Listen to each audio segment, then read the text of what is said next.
A day in my day in the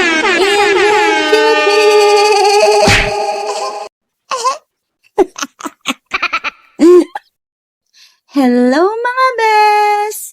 Andito ako ngayon si Sir Yaya. Umuwi ako dahil kay Nea.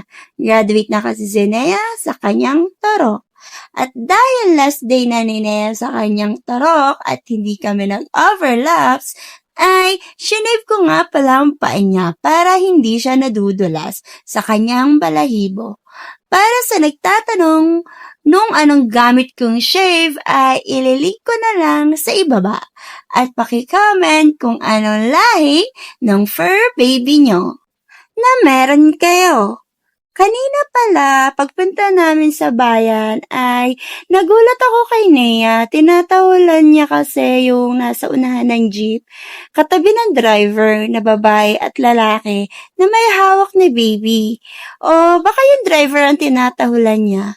Ang bagal kasi ng takbo namin kanina sa jeep na para bang naiinip si Nea. Ang ingay nga ni Nea sa jeep kanina, nagagalit siya. Hindi ko alam kung bakit. Iniisip ko na lang baka naiinip siya sa bagal ng under ng jeep. Hindi naman kami nagtagal sa vet, nagpaturok lang talaga kami. At ang pangit kasi sa Sariaya, gumala kahit hapon na ay sobrang init pa din. Yung tipong ang bigat ng katawan mo para gumala o umalis. Yung araw, sobrang nakakasunog ng balat. Nung natapos na turukan si Nea, ang kaninang matapang na si Nea ay bigla na lang tumahimik at tumulog na para bang pinagtrabaho siya ng buong maghapon.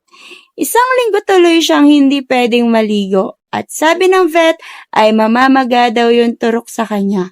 Kaya asana namin na magtatamlayin siya sa pagkain. Pero hayaan lang daw at kakain din naman daw siya agad. Iniinda lang daw siguro yung itinurok sa kanya. Pero alam niyo mga bes, yung nagturo kay Nea, magaan ang kamay. Hindi gaya ng isang doktor. Pag tinurukan niya si Nea ay nagbubukol talaga ang mga turok sa kanya. At pag kinarga mo siya ay umaamba siya ng kagat na parang ayaw na lang niya buhatin at laruin siya. Pero kahit pa paano ay thankful ako kasi last turok na ni Nea at grabe din ang gastusin sa kanila ni Raven. Pero worth it kasi malulusog ang mga baby ko. Feeling ko tatagal sila nakasama ko hanggang sa pagtanda. Hindi lahat ng mag-asawa ay agad nabibigyan ng anak. Pero hindi ibig sabihin nun ay kulang na ang kanilang pagmamahalan. Minsan, ang isang munting fur baby ang unang pinagkakatiwalaan ng Diyos upang punan ang tahanan ng saya, lambing at responsibilidad habang hinihintay ang tamang panahon para sa isang tunay na sanggol. Yakapin ang bawat araw kasama ang inyong alagang aso. Hindi siya kapalit ng anak ng inyong pinapangarap, ngunit isa siyang paalala na marunong pa rin magbigay ng pagmamahal ang Diyos kahit sa ibang paraan.